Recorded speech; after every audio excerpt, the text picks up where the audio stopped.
ओम श्री परमात्मने नमः। श्रीमद् भगवद गीता, छठा अध्याय, आत्मसंयम योग। श्री भगवान बोले, जो पुरुष कर्मफल का आश्रय न लेकर करने योग्य कर्म करता है वह सन्यासी तथा योगी है, और केवल अग्नि का त्याग करने वाला सन्यासी नहीं है तथा केवल क्रियाओं का त्याग करने वाला योगी नहीं है। हे अर्जुन, जिसको सन्यास ऐसा कहते हैं उसी को तू योग जान, क्योंकि संकल्पों का त्याग न करने वाला कोई भी पुरुष योगी नहीं होता।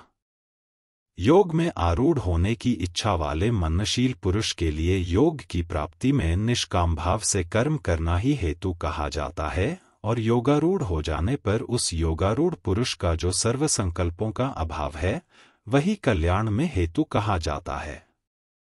जिस काल में न तो इंद्रियों के भोगों में और न कर्मों में ही आसक्त होता है, उस काल में सर्व संकल्पों का त्यागी पुरुष योगारूढ़ कहा जाता है। अपने द्वारा अपना संसार समुद्र से उद्धार करें और अपने को अधोगति में न डालें, क्योंकि यह मनुष्य आप ही तो अपना मित्र है और आप ही अपना शत्रु है। जिस जीवात्मा द्वारा मन और इंद्रियों सहित शरीर जीता हुआ है उस जीवात्मा का तो वह आप ही मित्र है, और जिसके द्वारा मन तथा इंद्रियों सहित शरीर नहीं जीता गया है उसके लिए वह आप ही शत्रु के सदृश शत्रुता में बरतता है। सर्दी गर्मी और सुख दुख आदि में तथा मान और अपमान में जिसके अंतःकरण की वृत्तियां भली भांति शांत हैं, ऐसे स्वाधीन आत्मा वाले पुरुष के ज्ञान में सच्चिदानंदघन परमात्मा सम्यक प्रकार से ही स्थित है, अर्थात उसके ज्ञान में परमात्मा के सिवा अन्य कुछ है ही नहीं।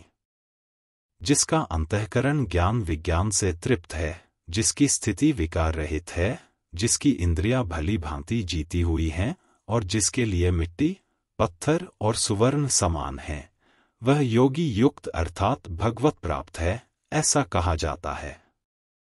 सुहृद, मित्र, वैरी, उदासीन, मध्यस्थ, द्वेष्य और बंधुगुणों में, धर्मात्माओं में और पापियों में भी समान भाव रखने वाला अत्यंत श्रेष्ठ है।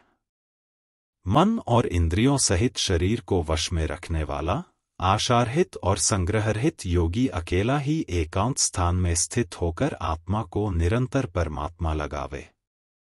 शुद्ध भूमि में, जिसके ऊपर क्रमशः कुशा, मृगछाला और वस्त्र बिछे हैं, जो न बहुत ऊंचा है न बहुत नीचा, ऐसे अपने आसन को स्थिर स्थापन करके उस आसन पर बैठकर चित्त और इंद्रियों की क्रियाओं को वश में रखते हुए मन को एकाग्र करके अंतःकरण की शुद्धि के लिए योग का अभ्यास करे।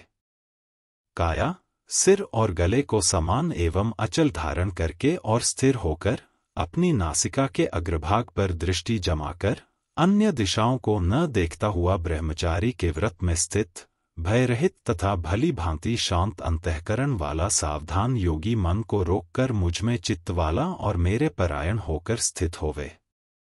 वश में किए हुए मन वाला योगी इस प्रकार आत्मा को निरंतर मुझ परमेश्वर के स्वरूप में लगाता हुआ मुझ में रहने वाली परमानंद की पराकाष्ठा रूप शांति को प्राप्त होता है। हे अर्जुन, यह योग न तो बहुत खाने वाले का, न बिल्कुल न खाने वाले का, न बहुत शयन करने के स्वभाव वाले का और न सदा ही जागने वाले का ही सिद्ध होता है। दुखों का नाश करने वाला योग तो यथा योग्य आहार विहार करने वाले का, कर्मों में यथा योग्य चेष्टा करने वाले का और यथा योग्य सोने तथा जागने वाले का ही सिद्ध होता है। अत्यंत वश में किया हुआ चित्त जिस काल में परमात्मा में ही भली भांति स्थित हो जाता है, उस काल में संपूर्ण भोगों से स्पृहारहित पुरुष योगयुक्त है, ऐसा कहा जाता है। जिस प्रकार वायुरहित स्थान में स्थित दीपक चलायमान नहीं होता, वैसी ही उपमा परमात्मा के ध्यान में लगे हुए योगी के जीते हुए चित्त की कही गई है। योग के अभ्यास से निरुद्ध चित्त जिस अवस्था में उपराम हो जाता है और जिस अवस्था में परमात्मा के ध्यान से शुद्ध हुई सूक्ष्म बुद्धि द्वारा परमात्मा को साक्षात करता हुआ सच्चिदानंदघन परमात्मा में ही संतुष्ट रहता है। इंद्रियों से अतीत, केवल शुद्ध हुई सूक्ष्म बुद्धि द्वारा ग्रहण करने योग्य जो अनंत आनंद है, उसको जिस अवस्था में अनुभव करता है और जिस अवस्था में स्थित यह योगी परमात्मा के स्वरूप से विचलित होता ही नहीं। परमात्मा की प्राप्ति रूप जिस लाभ को प्राप्त होकर उससे अधिक दूसरा कुछ भी लाभ नहीं मानता और परमात्मा प्राप्ति रूप जिस अवस्था में स्थित योगी बड़े भारी दुख से भी चलायमान नहीं होता।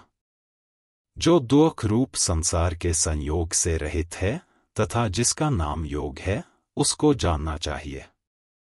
वह योग न उकताए हुए अर्थात धैर्य और उत्साहयुक्त चित्त से निश्चय पूर्वक करना कर्तव्य है।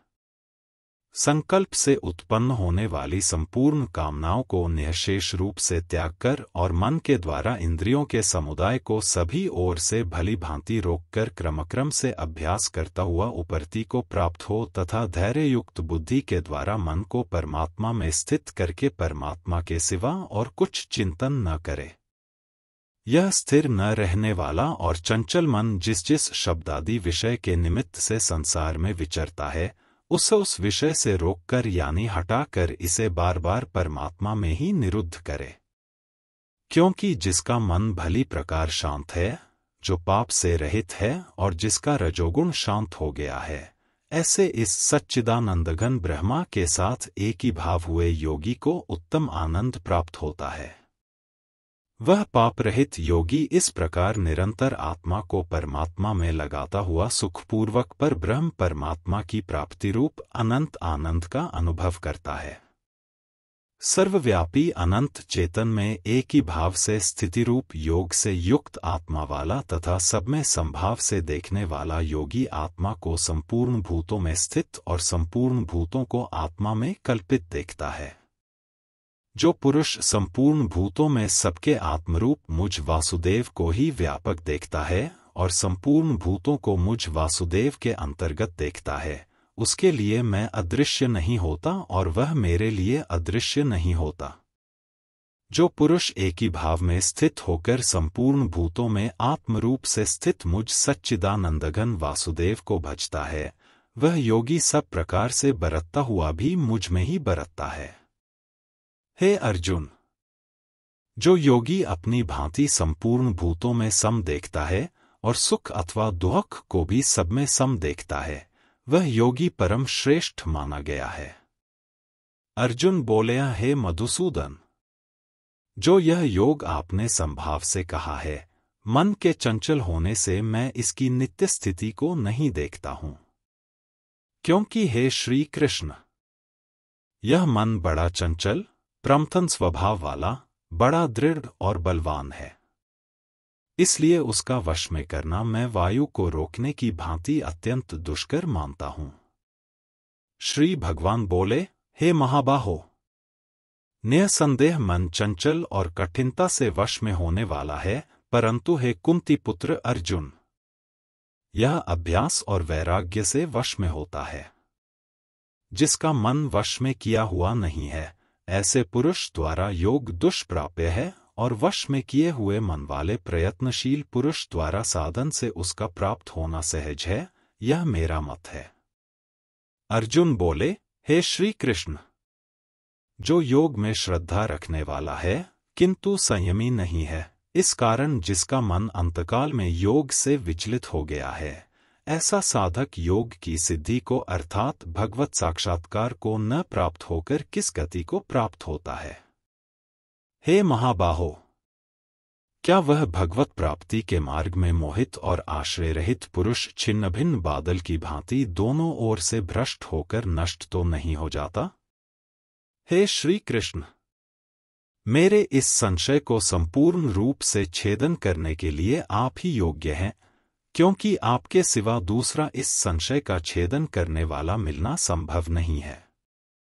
श्रीमान भगवान बोले, हे पार्थ, उस पुरुष का न तो इस लोक में नाश होता है और न परलोक में ही, क्योंकि हे प्यारे, आत्मोद्धार के लिए अर्थात भगवत प्राप्ति के लिए कर्म करने वाला कोई भी मनुष्य दुर्गति को प्राप्त नहीं होता। योग भ्रष्ट पुरुष पुण्यवानों लोकों को अर्थात स्वर्गादि उत्तम लोकों को प्राप्त होकर उनमें बहुत वर्षों तक निवास करके फिर शुद्ध आचरण वाले श्रीमान पुरुषों के घर में जन्म लेता है। अथवा वैराग्यवान पुरुष उन लोकों में न जाकर ज्ञानवान योगियों के ही कुल में जन्म लेता है। परंतु इस प्रकार का जो यह जन्म है, सो संसार में निःसंदेह अत्यंत दुर्लभ है। वहां उस पहले शरीर में संग्रह किए हुए बुद्धि संयोग को अर्थात राम बुद्धि रूप योग के संस्कारों को अनायास ही प्राप्त हो जाता है, और हे कुरुनंदन, उसके प्रभाव से वह फिर परमात्मा की प्राप्ति रूप सिद्धि के लिए पहले से भी बढ़कर प्रयत्न करता है। वह श्रीमानों के घर जन्म लेने वाला योग भ्रष्ट पराधीन हुआ भी उस पहले के अभ्यास से ही निःसंदेह भगवान की ओर आकर्षित किया जाता है, तथा संबुद्धि रूप योग का जिज्ञासु भी वेद में कहे हुए सकाम कर्मों के फल को उल्लंघन कर जाता है। परंतु प्रयत्नपूर्वक अभ्यास करने वाला योगी तो पिछले अनेक जन्मों के संस्कार बल से इसी जन्म में संसिद्ध होकर संपूर्ण पापों से रहित हो फिर तत्काल ही परम गति को प्राप्त हो जाता है। योगी तपस्वियों से श्रेष्ठ है, शास्त्र ज्ञानियों से भी श्रेष्ठ माना गया है, और सकाम कर्म करने वालों से भी योगी श्रेष्ठ है। इससे हे अर्जुन, तू योगी हो। संपूर्ण योगियों में भी जो श्रद्धावान योगी मुझ में लगे हुए अंतरात्मा से मुझको निरंतर भजता है, वह योगी मुझे परम श्रेष्ठ मान्य है।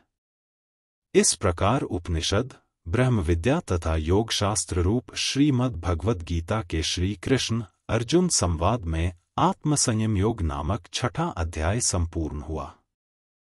हमारे चैनल नित्या कुंज को लाइक करें, शेयर करें और सब्सक्राइब भी करें।